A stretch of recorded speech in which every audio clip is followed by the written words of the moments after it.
हिंदू में थोड़ा पढ़ेंगे सीरो सर्वे क्या होता है, सीरो सर्वे का आईसीएमआर क्या है, उसमें थोड़ा है, आईसीएमआर के बारे में पढ़ेंगे हम उसमें। और उसके बाद क्या पढ़ेंगे, आईसीएमआर के बारे में पढ़ेंगे। फिर अपना एएसआई के बारे में पढ़ेंगे, उसमें आर्कियोलॉजिकल सर्वे ऑफ इंडिया। फिर एक आईटी एक्ट आया 2000 जिससे कंट्रोल करते हैं वो चीज़ों को, जो बैन वैन किया था उन्होंने, ऐप है। फिर थोड़ा सा उसके बारे में, जो उसमें क्या चीज़ आई है उसमें, अपना एडिटोरियल में पेंडेमिक टाइम में क्या करना चाहिए था। इंटरनेशनल क्रिमिनल कोर्ट के बारे में पढ़ेंगे, क्योंकि आज जो इंटरनेशनल क्रिमिनल कोर्ट के बारे में आया है, नाटो के बारे में पढ़ेंगे हम उसमें। और फिर हम वर्ल्ड इकोनॉमिक फोरम की कुछ रिपोर्ट आई हैं, ग्लोबल आर्टिफिशियल, मतलब कि AI action alliance, artificial intelligence action alliance launch किया है इन्होंने। एक ईयू की रिपोर्ट आई है, दो, डेमोक्रेटिक सिकनेस एंड हेल्थ, और दूसरी रिपोर्ट आई डेमोक्रेसी इंडेक्स, तो टॉप इन नॉर्वे ने किया है। ये सब हम आज हिंदू में आज कवर करेंगे। तो ये हमारा ये हो गया। अब चलते हैं हम अपने इस पे। ठीक है, हिंदू की न्यूज़ पे चलते हैं। पहला वही सीरो सर्वे। सीरो सर्वे में आपको बताऊं, सीरो सर्वे क्या होता है। सीरो सर्वे एक तरह से मतलब सर्वे करा दिया जाता है। जैसे आपने ने सीरो सर्वे करा है, कहाँ पे करा है, 29-21 स्टेट में करा है इन्होंने, किसी स्टेटों के अंदर। ये देखो, 21 स्टेटों के अंदर और 17 डिस्ट्रिक्ट में इन्होंने सीरो सर्वे करा है। तो इसे बोलते हैं सीरो सर्वे बोलते हैं। इसे सीरो सर्वे बोलते हैं इसे। तो जैसे हम काउंट करने के लिए कराते हैं सीरो सर्वे, तो इन्होंने इस टाइप का सीरो सर्वे कराया है। यार कौन आ गया फिर।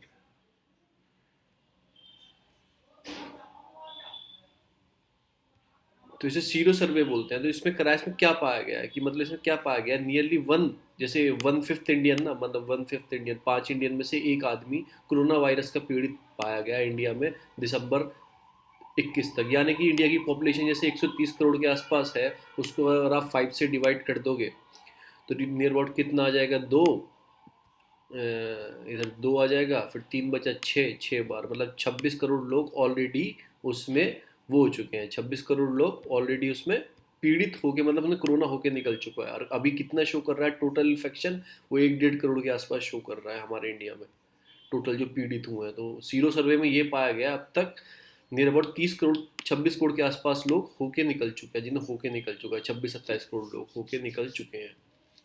तो ये सारा इसमें शो किया गया। सीरो सर्वे याद रखना कंडक्ट करने के लिए होता है, कि किसी चीज़ का पता करना, इन्फेक्टेड कितना फैला है कितना नहीं फैला, हार्ड कम्युनिटी डेवलप हुई है कि नहीं हुई है। तो ये सब उसके लिए। बट दिसंबर 2020 तक, अब तो और भी बढ़ गए होंगे, नियर और 50% लोगों को होके भी निकल चुका है, 50% लोगों को। और हार्ड कम्युनिटी के लिए 80% और चाहिए, 20-30 करोड़ लोगों को और हो जाए तो हार्ड कम्युनिटी डेवलप हो जाएगी। इसलिए ईपीएफओ आपको क्या होता है, जब आप कहीं काम करते हैं तो आपका ईपीएफओ कटता है, कि आपको मतलब वो लास्ट स्टेट, जो आपकी लास्ट रिटायरमेंट टाइम पे, या फिर आप जब कुछ ज़रूरत हो ईपीएफओ फंड में, कोई डिजास्टर आया, गवर्नमेंट बोलती है ईपीएफओ में आप पैसा निकाल सकते हैं। तो ईपीएफओ फंड होता है, वो एम्प्लॉयमेंट प्रोविडेंट फंड होता है। तो उसमें क्या होता है, कुछ पैसा तो आपका कट सैलरी से कटता है, कुछ उतना ही पैसा कंपनी भी उसमें डालती है, जो कंपनी उसमें वर्क कर रहे हो वो भी डालती है। तो ईपीएफओ कार्ड भी बनता है। ईपीएफओ कार्ड होता है, मतलब जैसे आप दूसरी कंपनी में स्विच भी कर रहे हैं, तो उस कार्ड के जरिए फिर आपको पैसा उसमें जाने लगेगा। तो ईपीएफओ वो होता है। तो उसमें क्या हो रहा था, वो टैक्स, गवर्नमेंट ने टैक्स फ्री किया हुआ था। तो उससे क्या हो गया कि 1.23 लाख जो हाई नेट वर्थ इंडिविजुअल है ना, पैसा जिनकी हाई नेट वर्थ इंडिविजुअल है, जो HNI है, मतलब कि हाई वर्थ इंडिविजुअल है, वो टैक्स, उसमें टैक्स इनकम मतलब टैक्स पे नहीं कर रहे थे, पैसा चुरा रहे थे। तो नियर अबाउट 62,500 करोड़ रुपये उन्होंने ईपीएफओ में जमा किया हुआ था, कि टैक्स भी चोरी ना होगा। और इसमें पैसा देखो, 62,500 करोड़ जो हाई इंडिविजुअल है। तो ये थे। तो गवर्नमेंट ने अब क्या किया है, कि अब इन्होंने कर दिया है कि जो 2.5 लाख पर एनम इनकम वाले ऊपर ईपीएफ में जमा करेंगे तो टैक्स पे के उसमें आ जाएंगे। तो इसमें ये बताया गया है कि 20 टॉप 20 जो हाई नेट इंडिविजुअल है, उनका 825 करोड़, 825 करोड़ रुपये ईपीएफओ में अकाउंट में जमा था। 100 करोड़ लोगों को काउंट करते हैं टॉप 100 HNI को काउंट करते हैं, तो उनका 2,000 करोड़ रुपये जमा था ईपीएफओ के अंदर। तो गवर्नमेंट ने वही इनको रोक लगाने के लिए, पैसा जो टैक्स इवेजन वो कर रहे थे उसको रोक लगाने के लिए उन्होंने ये एक नया रूल लेके आई है। 2.5 लाख से ज़्यादा इसमें लिखा है, देखो, द यूनियन बजट है propose the withdraw tax assumption from interest acquire contributor EPFO front fund exceed 2.5 lakh per annum. इससे ज़्यादा नहीं होना चाहिए, इससे ऊपर होगा तो आप टैक्स भरोगे। तो ये सब इसमें आया है। इसमें कुछ पढ़ने की ज़रूरत नहीं है, बस आपको क्या इसमें याद रखना है, आईसीएमआर ने कंडक्ट कराया था। तो हम आईसीएमआर के बारे में थोड़ा सा देख लेते हैं। ठीक है, ये सीरो सर्वे आ गया, फिर ये कल क्या है थोड़ा। आईसीएमआर क्या है, एक एपेक्स बॉडी है इंडिया की, वो फॉर्मुलेट करती है, कंडक्ट करती है, प्रमोट करती है, बायोमेडिकल रिसर्च को कंडक्ट करती है। ठीक है ना। एक फंडिंग किस कौन करता है, ऐसे डिपार्टमेंट ऑफ हेल्थ रिसर्च, जो ministry of health and family welfare के अंदर है। कौन सा, डिपार्टमेंट ऑफ हेल्थ रिसर्च, वहाँ से फंडिंग जाती है, क्योंकि रिसर्च करनी है, इसे प्रमोट करना है, कोऑर्डिनेशन करना है किसी बायोमेडिकल रिसर्च के लिए। तो आईसीएमआर एक एपेक्स बॉडी है। तो ये सारा इसमें आया था। थोड़ा सा हमने जान लिया इसके बारे में, कोई स्टैट्यूटरी, कोई वैसी, कोई कॉन्स्टिट्यूशनल कोई बॉडी नहीं है, एक एपेक्स बॉडी है जो वर्क करती है। आगे चलते हैं,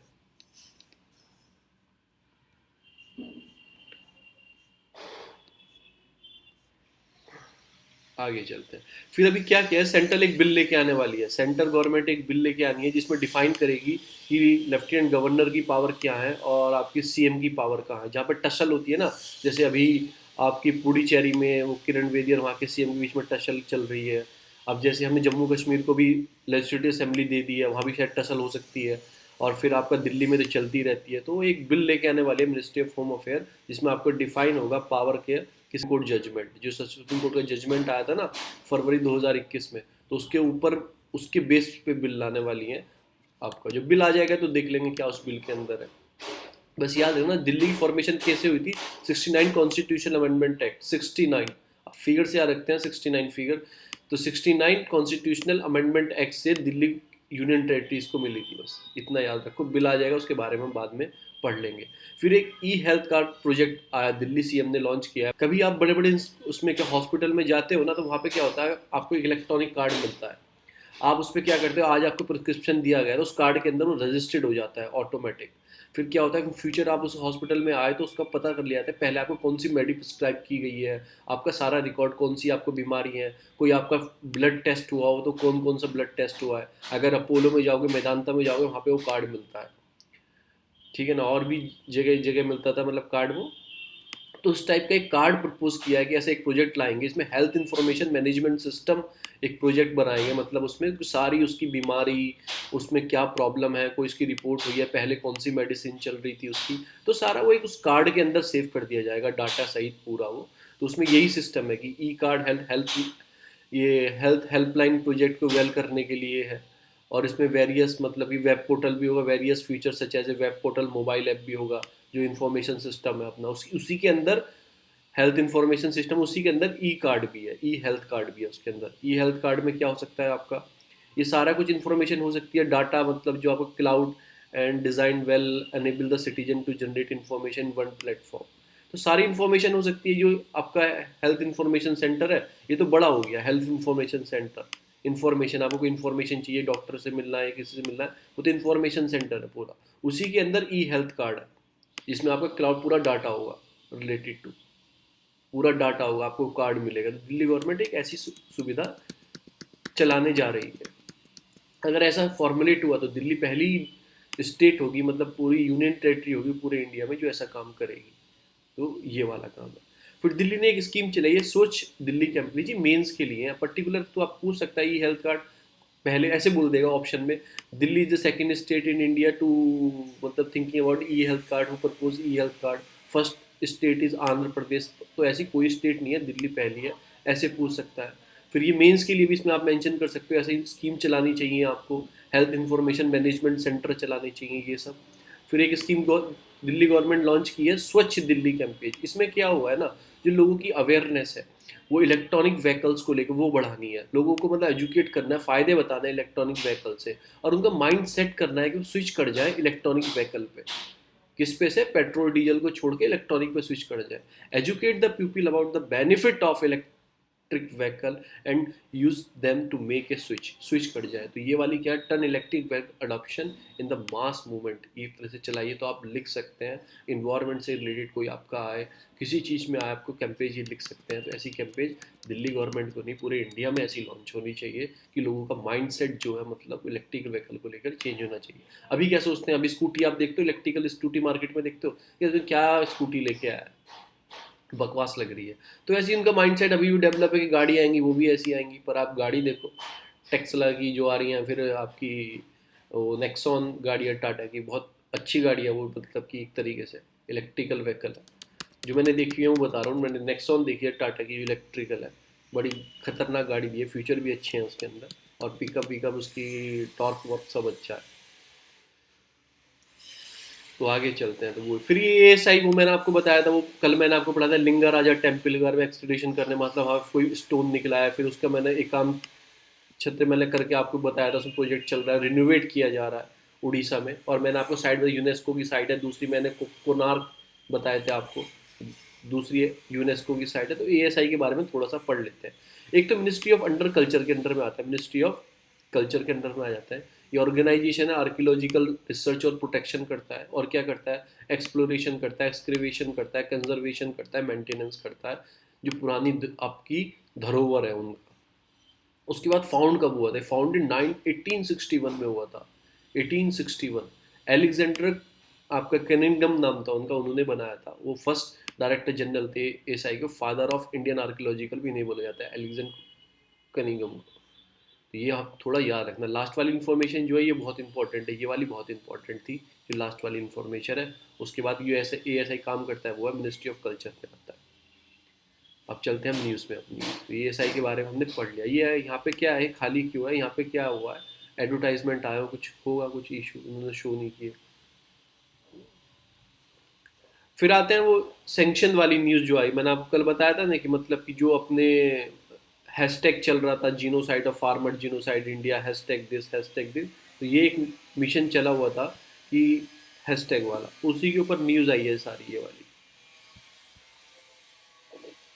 तो अभी क्या बोला है कि सोशल मीडिया टेम्परेचर, वो assassination of social media hashtag comment जो चला हुआ था उसे रोकने, जो अपनी एक्सटर्नल अफेयर मिनिस्ट्री है उसने मतलब स्टैंड लिया है, उसने बोला है कि इस रिस्पॉन्स किया है कि ये गलत जो ट्वीट कर रहे हैं फार्मर जीनो विनो साइट के ऊपर, जो ट्रेंड आप चला रहे हो, ऐसा कुछ नहीं, ये हमारा इंटरनल मैटर है, कल भी मैंने आपको बताया था। जैसे आपको गीता थनबर्ग है, उन्होंने कमेंट किया, फिर और भी है, अपनी पॉन स्टार है मेखले, फिर उन्होंने कमेंट किया, और भी तो ये प्रोपेगेंडा चालू किया गया था इंडिया के खिलाफ। तो उस पर स्टैंड लिया है अपनी एक्सटर्नल अफेयर मिनिस्ट्री ने कि आप गलत चीज़ को ट्रेंड कर रहे हैं, और वार्न किया है, किसको वार्न किया है, उन्होंने अपना ट्विटर को वार्न किया है कि अगर आपने ये स्टॉप नहीं किया तो हम आप पे लीगल एक्शन लेंगे। पहले में यही सारी न्यूज़ है कि आप कैपिटोल, उनके बारे में तो कुछ बात की नहीं आपने, म्यांमार में क्या चल रहा है, पर इंडिया में जो हो रहा है, इंडिया का अपना मैटर है, वो अपना लॉ का मैटर है, उस पर जो हो रहा है उस पर आप पूरा हैशटैग मूवमेंट चला रहे हो। तो क्यों करते हैं पता है, हैशटैग मूवमेंट क्यों करते हैं? एक तो इंडिया में इतनी बड़ी पॉपुलेशन है, ट्विटर के इतने बड़े सारे यूसेज है, कोई इंडिया के लिए इशू आता है तो वो थोड़ा अच्छा रिस्पॉन्स मिलता है ट्विटर को, मतलब लोग फॉलो करते हैं, तो इसलिए वो इन चीज़ को ऊपर रख देती है जानबूझ के भी, कभी कभी ऐसा भी करती है। तो वही चीज़ आपने बताई गई है। फिर इसमें मतलब किस कैसे एक्शन लेगी गवर्नमेंट ने, नोटिस भेज दिया है ट्विटर को कि अगर आपने नहीं किया हैशटैग को, मतलब जो चला रहे हो, मिस इन्फॉर्मेशन क्रिएट कर रहे हो, तो हम आप पे एक्शन लेंगे। और कौन किसने भेजा, मिनिस्ट्री ऑफ इलेक्ट्रॉनिक आईटी ने ऑर्डर किया है ब्लॉक करने के लिए, बोला। अब किस एक्ट के अंदर ऐसा कर सकती है, एक आईटी एक्ट है 2000, जो 69A है, जिसके अंदर आपको बैन किए थे, आपके चाइनीज ऐप को बैन किया था, ये सबको बैन किया था। तो ये एक्ट क्या बोलता है, मैं आपको, मैंने इसके नोट्स बनाए हैं थोड़े से, और इसे याद रखना, लैंडमार्क इसका डिसीजन है, आईटी एक्ट जो है, serious single union of India 2015 में इसका आया था। तो इस एक्ट के अंदर है क्या, मैं थोड़ा आपको बता देता हूँ। ये अंडर सेक्शन 69A है जो आईटी एक्ट की जो बैन करता है, सेंट्रल गवर्नमेंट है पावर देता है कि interest of sovereignty, integrity of India, defence of India, security of the state, friend relation with the foreign state और पब्लिक ऑर्डर, इनको मेंटेन करने के लिए ये किसी भी चीज़ को बैन कर सकते हैं, किसी भी चीज़ के यूआरएल को हटा सकते हैं, कोई भी चीज़ है। एक कॉग्निजेबल ऑफेंस है, अगर आप ऐसा करते हो और आप नहीं मानते, कॉग्निजेबल ऑफेंस है। और इस एक्ट को कौन देता है, ministry of electronic and IT order से, ये इसे मिनिस्ट्री देखती है।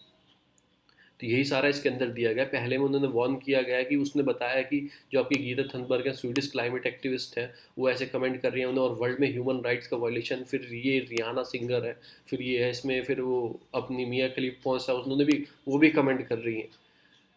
ठीक है ना, तो ये सब कमेंट कर रहे हैं कि क्या लिख रहे हैं, फार्मर जीनोसाइड ये वो, पर ये जो रिहाना है, इन्होंने ह्यूमन राइट वायलेशन बताया कि ह्यूमन राइट वायलेशन, एक मिडिल पाथ को इन्होंने डिफाइन किया है।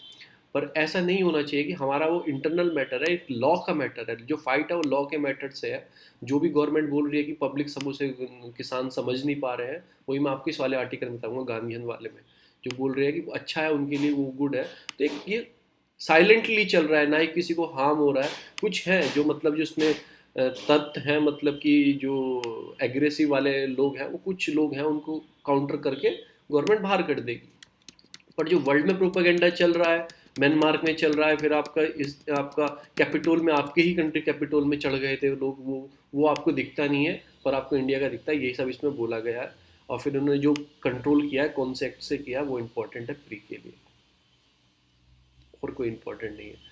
फिर हम आ जाते हैं गांधी। मैंने आपको एक दिन और पढ़ाया था, गांधी जी में एक दिन और पढ़ाया था कि फार यू प्रोटेस्ट चल रहा है, एक तो मतलब मास स्केल पे चल रहा है, तो गांधी जी की फिलॉसफी को इसमें ऐड करके बताया जा रहा है कि गांधी फिलॉसफी को ऐड कर लेना चाहिए इसमें। तो इसमें सब यही बोला कि नॉन कॉपरेशन से स्टार्ट हुआ मास मूवमेंट जो इंडिया में होना, मतलब 1920 में, फिर चोरी चोरा हो गया था, उसमें ख़त्म कर दिया गया। तो Gandhi is a religious melody to age the आपका experience but some of their, मतलब वही सब चीज़ गांधी की बात की गई है इसमें, सारी चीज़ वही बात की गई है। फार्मर एग्रेशन क्या है, कि मतलब क्या करना चाहिए, गवर्नमेंट उनको नहीं मान रही है, यही सारी चीज़ें आप पढ़ लेना सीधा जाके आर्टिकल, इसमें और कुछ नहीं है। कि गांधीज़म फिलॉसफी फॉलो करने की बात की गई है, वही नॉन वायलेंस, जो पहले उनकी फिलॉसफी थी नॉन वायलेंस होनी चाहिए। फिर मिसअंडरस्टैंडिंग है किसानों के बीच में, तो आपको सॉल्व करना चाहिए उसे बैठा के।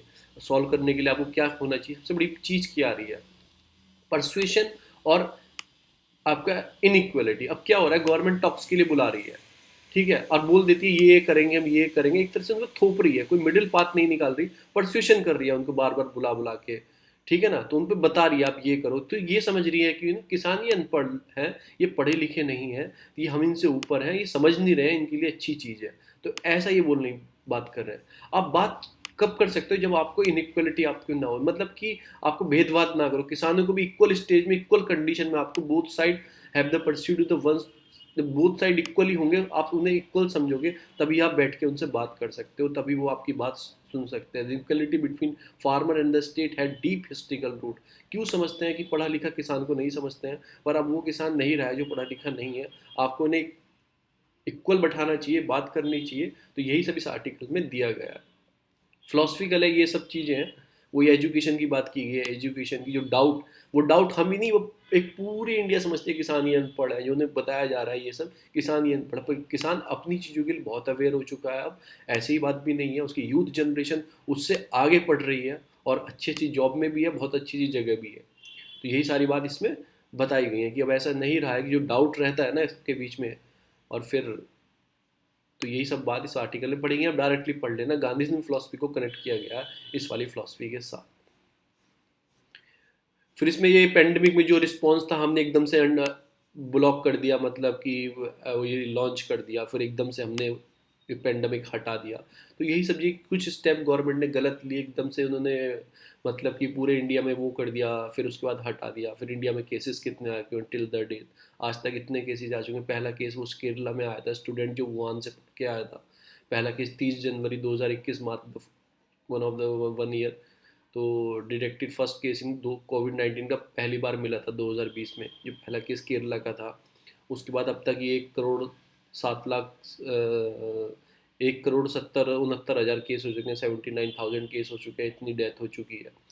ये यूनाइटेड नेशन के बाद सेकंड कंट्री इंडिया ही है, और डेथ के मामले में फोर्थ है। तो यही सारी बताया गया है। जो अपना अपना मोर्टेलिटी रेट एफेक्ट, आपका केसेस मरने का दर है 1.4 है इंडिया में, जो और कंट्री से अच्छा है, जो यूके, आपकी साउथ एशिया, इनसे अच्छा है। पर जो हमारी इंडिया में जो कंट्री हैं, जैसे आपकी श्रीलंका हो गई, क्या नाम, आपकी श्रीलंका होगी, नेपाल होगी, मालदीव्स होगी, और आपकी भूटान होगी, इनका हमसे भी अच्छा है, पर पाकिस्तान और बांग्लादेश से हमारा बेटर है, ऐसा इसमें बोला गया है। फिर इसमें क्या किया कि लॉकडाउन इनिशियल में आपने रिस्पॉन्स किया, पॉलिटिकल कमिटमेंट हाई लेवल, इन्होंने एकदम। वॉइस बीच बीच में कट रही है। वॉइस कट रही है? हाँ, बीच बीच में थोड़ा सा गायब हो जा रही है। चलो कोई नहीं है, मैं थोड़ा ध्यान दूंगा। तो इन्होंने यही सब बोला है कि इसमें लॉकडाउन कितना हो गया है, कितना हो गया है, कितना नहीं हुआ है, यही सब बताया। तो इन्होंने बोला कि आपने एकदम से तो लॉकडाउन अप्लाई कर दिया, पूरे नेशनल वाइड आपने लॉकडाउन अप्लाई कर दिया, पर आपने सोचा नहीं क्या उसका कॉन्सिक्वेंसेस हो सकते थे, क्या आप कर सकते थे। आपने स्टेट स्टेट को कोई इन्वॉल्वमेंट ही नहीं रखा, खुद ही नेशनल लेवल पे लॉकडाउन एम्प्लॉय कर दिया। आपको कोई प्लानिंग बनानी चाहिए थी लॉकडाउन करने से पहले, कैसे माइग्रेंट फार्मर को ये सब करने के लिए। फिर आपने एकदम ही लॉकडाउन मतलब कि खोल दिया, end of the lifting of lockdown खोल दिया आपने। तो ये क्यों किया था, क्यों नहीं किया था, आपने क्या गलतियाँ की, क्या आपको करना चाहिए था। वो इसमें देखो, आप आती तो बहुत चीज़ पढ़ने के लिए, पर आपको कुछ ही चीज़ एक्सट्रैक्ट करनी होती है। अगर आप ये 6-7 आर्टिकल आते हैं, 1 2 तीन चार, फिर यहाँ आज ये किया है, चार पाँच छः, छः सात आर्टिकल आते हैं, यहाँ भी आता है कभी कभी। अगर आप इन्हें लिखने बैठ जाए तो कम से कम, अगर आप इसमें से इस ग्रुप में से तीन चार न्यूज़ लेंगे, इसमें से तीन चार लेंगे, इसमें से तीन चार पॉइंट लेंगे, इसमें से तीन चार लेंगे, इसमें तीन चार लेंगे, तो आप सात आठ पेज इन्हीं के भर बैठोगे और उसका कोई लाभ नहीं है, कोई पढ़ने का लाभ नहीं है। एक्सट्रैक्ट मेन चीज़ की जाती है जो उसमें है, जो मैंने दिखा, तो मैंने क्या एक्सट्रैक्ट किया है इसमें से। Government need to do in the pandemic time, क्या करना चाहिए था गवर्नमेंट को करने से पहले, उसके बीच में क्या करना चाहिए था। एक तो स्टेट गवर्नमेंट की इन्वॉल्वमेंट रखनी चाहिए थी, उनके साथ पॉलिसी डिस्कशन करना चाहिए था। हम लॉकडाउन कर रहे हैं तो अपना आप डिसीजन ले ले, तो आप बैठ के कुछ भी, हम अभी लॉकडाउन लगा रहे हैं तो ये चीज़ को आपको ध्यान रखना है, ये चीज़ करना है। वो फिर बाद में गाइडलाइन जारी होती थी, बाद में फिर स्टेट करती थी, तो ये सारा चक्कर चल रहा था। तो ये सब देखना चाहिए था। ये एक तरह से मतलब ऑथोरिटेरियन पॉलिसी, आपने नेशनल लेवल पे कुछ कर दिया पर स्टेट पर सर जा रहा है ना उसका पूरा पूरा, तो गवर्नमेंट को इन्वॉल्वमेंट रखना चाहिए था। फिर आपको जैसे इंटीग्रेटेड डिसीज सर्विलांस प्रोग्राम चलाते हैं आप, आपको इतनी लेट कर दी चलाने में, ये आपको स्टार्टिंग से ही चलाना चाहिए था। टेक्नोलॉजी इन्फॉर्मेशन का यूज़ करना चाहिए था। पहले उस चीज़ को आप लेके आते, जब पहला केस आपने पकड़ लिया था इतनी पहले, आपको पता था लगने वाला है लॉकडाउन, बढ़ेगा, बढ़ेंगे केसेस, तो आपको थोड़ा और इंतजार करके इन चीज़ों को करना चाहिए था। आपको मैनेजमेंट करना चाहिए था, रेलवे को मैनेजमेंट करना चाहिए था, आपको पता होना चाहिए माइग्रेशन वर्कर किस स्टेट में ज़्यादा है, वहाँ पे ट्रांसपोर्ट की सुविधा आपको उपलब्ध करा देनी चाहिए थी लॉकडाउन से पहले। तो ये सब बताया कि इंटीग्रेटेड डिसीज सर्विलांस प्रोग्राम चलाना चाहिए था हमें। फिर जो सिविल सोसाइटीज़ होती है जो हेल्प करती है टीवी प्रोग्राम चलाने में, इन सबको चलाने में हेल्प करती है, इनका इन्वॉल्वमेंट नहीं देखा गया है कहीं पे भी, इनका इन्वॉल्वमेंट होना चाहिए। तो ये तीन मैंने एक्सट्रैक्ट किए हैं पूरे उससे। और चीज़ तो उसमें ये लिखी है कि पहला केस कब आया, दूसरा केस कब आया, फिर क्या हुआ, क्या रिस्ट्रिक्शन लग गया, लॉकडाउन लगा दिया आपने, एकदम से खोल दिया। तो यहाँ से होता है स्टेट लेवल ऑनरशिप करनी चाहिए आपको, सिविल सोसाइटी का ध्यान रखना चाहिए था। तो यही सब कुछ होता है इसमें बताया आर्टिकल में। तो ये आर्टिकल अपने यहाँ पे फिनिश होता है। ओपेड पेज आते हैं, ग्राउंड ओपेड पेज पे आज ये आइए पढ़ लेना आप। School board conducting on going this year, exam कराने जा रहे हैं तो क्या दिक्कत आ सकती है स्टूडेंट के सामने, यही सब इसमें लिखा गया है। क्योंकि फिर म्यांमार में क्या हो रहा है, म्यांमार में आपको पता है कि वो मतलब कि वहाँ पे वो आर्मी कॉप हो गया है, अपना आर्मी ने कब्जा कर लिया है। उन्हें कुछ को अनफान सुकी को अपना हाउस अरेस्ट कर दिया है, कुछ को अरेस्ट कर लिया है। तो अमेरिका क्या बोल रहा है, वो डेमोक्रेटिक ह्यूमन राइट की बात करता है, तो वो बोल रहा है कि आपने 2000 में वेस्टर्न सेंसन लगा दिए थे इसके ऊपर, पर ऐसी गलती मत करना। फिर आपने क्या पता लगा वो उभर के दोबारा उभर के आ गया। सेंक्शन लगे हुए थे पर सपोर्ट चाइना, थाईलैंड और सिंगापुर सपोर्ट से कर रहे थे, उस पर कोई असर नहीं हुआ। तो आप ऐसी गलती मत करना कि सेंक्शन वेंक्शन लगा के उसका सॉल्यूशन निकालना, तभी सेंक्शन आप लगाना। तो ऐसा बीच में मत करना। फिर यूरोपियन यूनियन को मतलब सपोर्ट करता है उसे। फिर ओल्ड डिबेट है कि क्राइम वो करता है कि मतलब ह्यूमैनिटी के अगेंस्ट वो जाता है, हाँ वो जाता है, उसकी इमेज इतनी अच्छी नहीं है। 2017 में वो रोहिंग्यास क्राइसिस आप देख ही चुके हैं। तो आप इस ऐसा मत करना कि वो ह्यूमन को आप उसकी इमेज खराब करके, फिर वो कहते हैं ना कि आप किसी को दबाते हो, जैसे मुझे बता रहे हो चोर चोर चोर चोर चोर, फिर मैं ऐसे सोचता हूँ हाँ मैं चोर हूँ, फिर मैं खुल के काम करूँगा। फिर आप उसे नॉर्थ कोरिया मत बना देना म्यांमार को। तो यही सब चीज़ बोला है इन्होंने एक तरीके से कि इन चीज़ों का ध्यान रखना, कोई मिडिल पाथ निकालना। जैसे चाइना है उसमें मतलब इन्वॉल्वमेंट है, तो चाइना को सपोर्ट लेके आपको करना चाहिए, इंटरनेशनल ऑर्गेनाइजेशन को आगे आना चाहिए। चाइना जो उसमें बहुत अहम रोल निभाता है, जब उसकी मिलिट्री पावर आ जाती है चाइना बहुत अहम रोल निभाता है। मैंने बताया ना ऑल पार्टी मीटिंग कंडक्ट की है चाइना ने।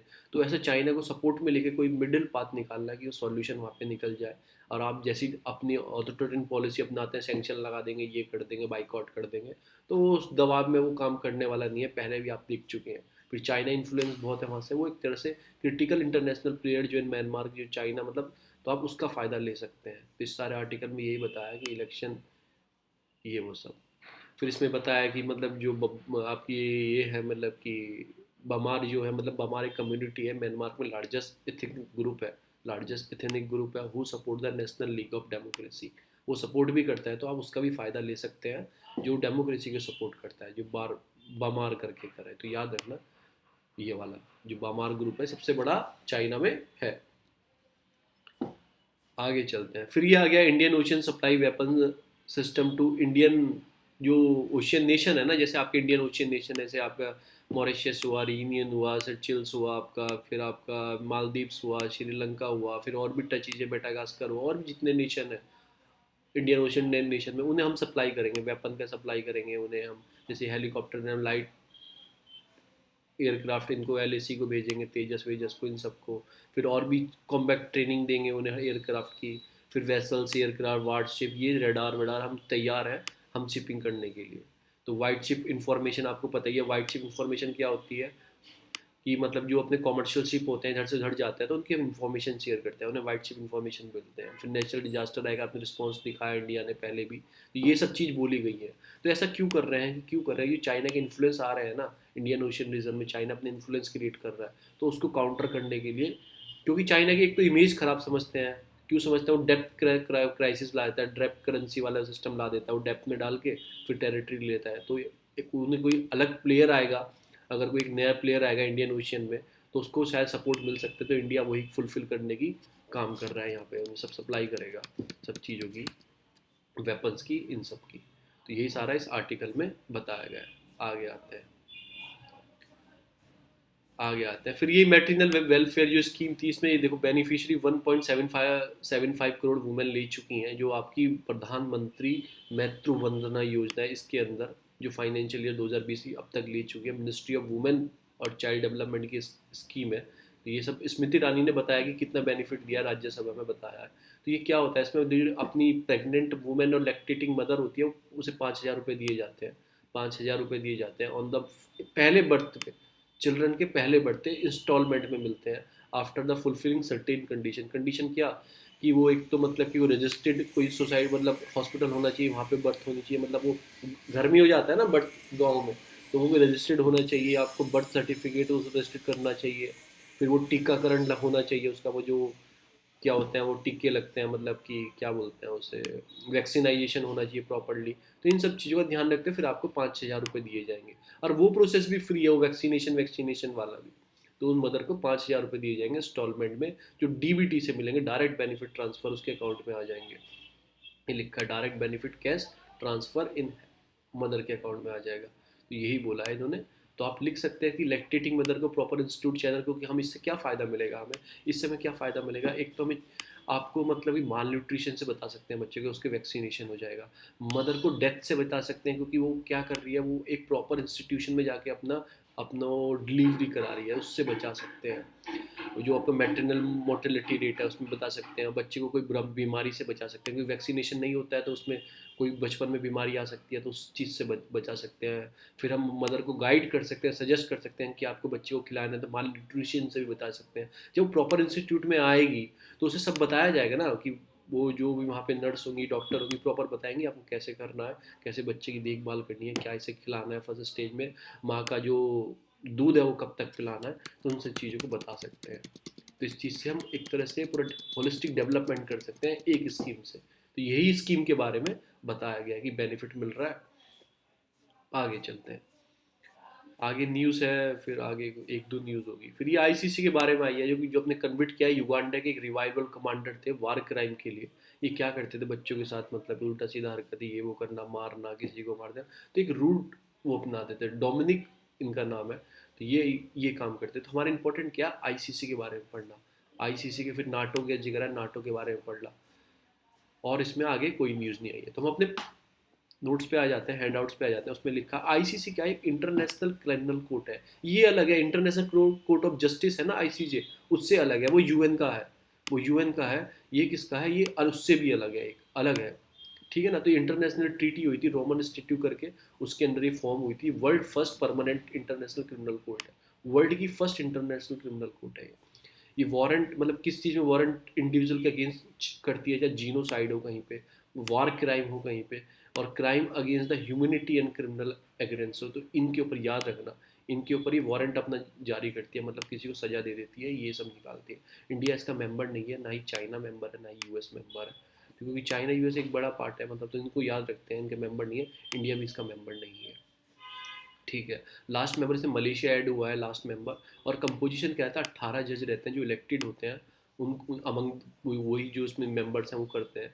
और 3 डिवीज़न होती हैं इसमें, एक तो होती है प्री ट्रायल, ट्रायल और अपील। तो ये 3 डिवीज़न होती हैं, आपको याद क्या रखना है, एक तो ये कौन सी ट्रीटी से बनी है, ये फर्स्ट वर्ल्ड की फर्स्ट परमानेंट है। फिर इसके ये याद रखना है किस किस पे अपने वो सुना सकती है, फिर ये थर्ड लाइन में इंडिया इसका मेंबर नहीं है, चाइना भी, यूएस भी। अभी क्या करती है, prosecute can only when the state do not are unwilling to enable to, मतलब जीन, अगर ये कब सुना सकती है फैसला, अगर कोई स्टेट जो इसके मेंबर है ना वो ढंग से काम नहीं कर रहे हैं, मतलब वो उस कंडीशन को हैंडल नहीं कर पा रहे हैं जो वार क्राइम, जीनोसाइड और क्रिमिनल अगेंस्ट ह्यूमैनिटी हो रहा है, तो फिर ये अपना स्टैंड ले सकती है। जीनियसली काम नहीं कर रहे हैं। और ICJ is not a part of UN, मैंने पहले ही बताया यूएन की अलग है, international court of justice, but have cooperation agreement with UN, उनके साथ एक कॉपरेशन एग्रीमेंट ही करते हैं, क्योंकि इनके भी मेंबर 161 के आसपास हैं, तो एक तरह से बड़ा ये भी रोल अदा करते हैं। दो इंटरनेशनल कोर्ट हैं, एक ये है और एक आईसीजे है। एक चीज़ और बताया गया है, कोई सिचुएशन है जो इसके अंडर जुडिक्शन में नहीं आती, जो उसकी जुडिक्शन, या कोई कंट्री है इंडिया में कोई सिचुएशन चल रही है इसकी जुडिक्शन में नहीं आ रही है, तो यूएनएससी उस सिचुएशन को इसके पास भेज सकते हैं आप जुडिक्शन करने के लिए। जैसे आपका दारफुर में, लीबिया में और अभी युगांडा में हुआ है ना, ये इनको सजा दी गई है, तो ये रेफर कर सकते हैं यूएनएससी, इनको कोई भेज सकती है सिचुएशन उस पर अपना जुडिक्शन देने के लिए। तो ये सारी चीज़ें इसके बारे में आपको याद रखना, आईसीसी के बारे में, इंटरनेशनल कोर्ट ऑफ जस्टिस। और इसका हेड क्वार्टर कहाँ है, इसका हेड क्वार्टर मैंने लिखा ही नहीं यार, आप कमेंट में बताना इसका हेड क्वार्टर कहाँ है, फिर भी मैं बता देता हूँ आपको।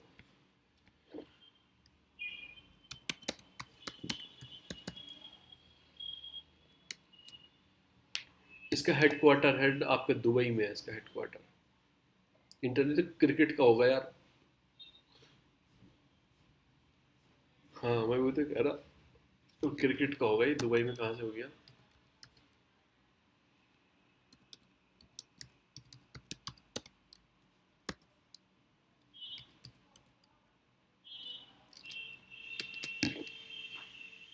हेग में है, ठीक है, नीदरलैंड में इसका हेड क्वार्टर है। तो यार नीदरलैंड में ये है, इसकी बिल्डिंग भी ये है इसकी, इसका कहाँ है, एक में है नीदरलैंड में, तो ये भी उसमें आप ऐड कर लेना। आवाज आते हैं नाटो पे। एक तो नॉर्थ अटलांटिक ट्रीटी ऑर्गेनाइजेशन जो फुल फॉर्म है, इसका हेडक्वार्टर ब्रुसेल बेल्जियम के अंदर है। ये अप्रैल 1949 में, मतलब कि भारत के आज़ाद होने के 2 साल बाद ये बना था। इसे नॉर्थ अटलांटिक अलायंस भी बोला जाता है, एक इंटर गवर्नमेंटल मिलिट्री अलायंस है ये, बिटवीन 13 कंट्रियों के बीच में, 30 कंट्रियों के बीच में, जो नॉर्थ अमेरिका की और यूरोप की कंट्रीज है उनके बीच में। जो इसमें जब बना था इनिशियली 12 कंट्रीज के अंडर थी, अब 30 हो गई हैं, 30 मेंबर हो गए हैं इसके अंदर। रिसेंटली कौन सी इसमें मैसीडोनिया है, नॉर्थ मैसीडोनिया, वो ऐड किया गया है, 2020 में ऐड हुआ है इसके अंदर। और ये सिस्टम क्या है, system of collective defence whereby its independent member state agree to mutual defence response to attack any one external part. अगर जैसे अभी आपको अजरबैजान और आपको अर्मानिया का इशू चल रहा था ना, अर्मानिया ने ट्रीटी साइन की हुई है, नाटो का मेंबर है अर्मानिया, ठीक है ना। अगर ज़्यादा सपोर्ट करता ना टर्की से, तो फाइट हो सकती थी, क्योंकि इनकी ट्रीटी के अंदर क्या साइन है, अगर एक कंट्री नाटो पे हमला होता है तो सारी कंट्री सपोर्ट करेंगी, तो ये इनका एक प्रोविज़न है उसके अंदर। तो ये हो गया आपका नाटो के बारे में, हेडक्वार्टर कहाँ है, कब फोन हुआ, कितने इसके मेंबर हैं, अभी रिसेंटली कौन ऐड हुआ, इनिशियली इतने मेंबर थे, ये attack any one the external part, बाहर की कंट्री को हमला कर दिया नाटो कंट्री पे, तो दूसरी सारी नाटो उस पर हमला कर देगी। तो ये इनकी उसमें आता है। तो एक वर्ल्ड इकोनॉमिक फोरम की रिपोर्ट आई है, global artificial intelligence, AI action alliance आया है। तो इसमें क्या करता है, कोलोब्रेशन करना है, अडॉप्शन करना है, inclusive, transparent and trustee artificial intelligence, जो इंडस्ट्रियल सेक्टर है वो इन चीज़ को अडॉप्ट करेंगे, तो सब कोलोबरेट करके काम करेंगे। इनकी एक और फिर दूसरी ईआईयू की, इकोनॉमिक इंटेलिजेंस यूनिट की एक रिपोर्ट आई है, democracy in sickness and in health. तो ये सब रिपोर्ट आई है। एक दूसरी रिपोर्ट भी आई है इसकी, डेमोक्रेसी इंडेक्स 2020, इसमें नॉर्वे ने टॉप किया है, इंडिया की 53 पोजीशन आई है डेमोक्रेसी में, और इंडिया 2 पोजीशन नीचे गिर गया है। पिछली बार 51 थी, इस बार 2 पोजीशन और नीचे आ गया है।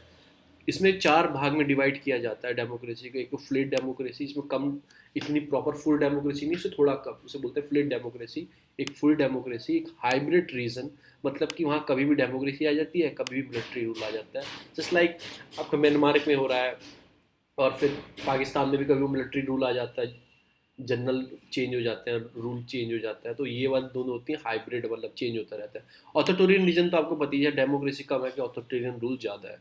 तो इन चीज़ों को बोलते हैं, 4 भाग में डिवाइड होते हैं। इंडिया फ्लैट डेमोक्रेसी में आता है, कि प्रॉपर तरीके से नहीं है यहाँ पे डेमोक्रेसी है, डेमोक्रेटिक कंट्री है, पर एक प्रॉपर चैनल, मतलब जो उसके क्राइटेरिया होते हैं वो फॉलो नहीं होते हैं।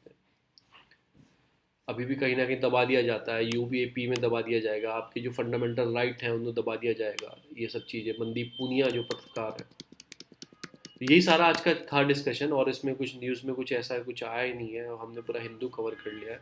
जाके सुकोडो सॉल्व करना टाइम मिले तो, फिर अपना खत्म हो गया है हिंदू। यही सब इस हिंदू में था आज के। Thank you. मैं इस रिकॉर्डिंग रोक रहा हूँ, जिनका छूट गया वो रिकॉर्डिंग देख लेना।